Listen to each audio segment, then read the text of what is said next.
Okay, I just want to say that, you know, when we bought the house we live in now, it was way beyond our means.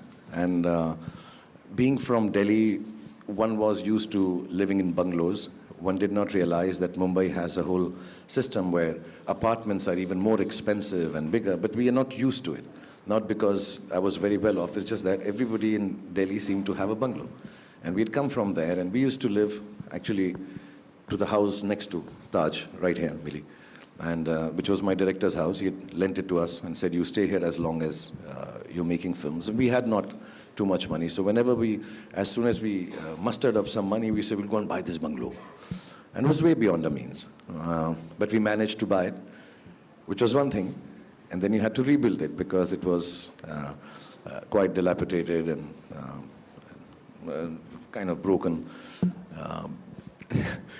And then we didn't have money to furnish it. And of course, we called one designer.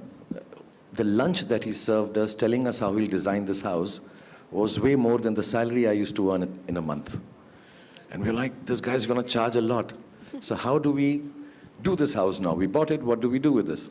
And then the only person to turn was, I said, listen, Gauri, you have little artistic talent. Why don't you become the designer of the house? So actually, Mannat started like that.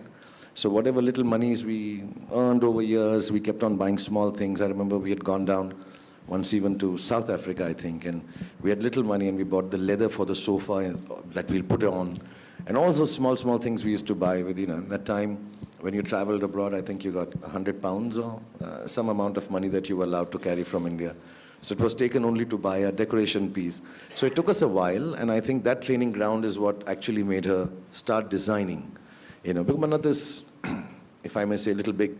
And then, you know, for her to start doing something at such a young age, not realizing without a designer, I think that kind of helped her also to learn. And, you know, then from one thing to the other, she kept on designing stuff. And for me, it's very nice that, you know, I don't have to look for another designer.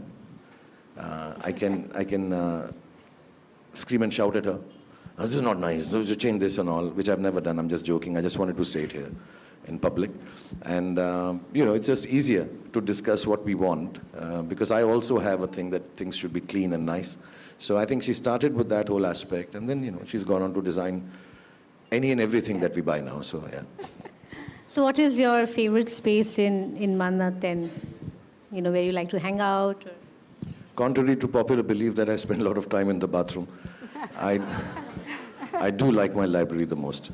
There's a section in the house which is kind of my office, which doesn't have any electronics, and it's a library which I just like sitting in. It's been long since I've read the books in it, but it just feels very intellectual and smart. A lot of people get fooled when they walk in and they say, oh my God, you've read them all? I say, yeah, 70% of them. It's great to see you here. Thank you for watching our work.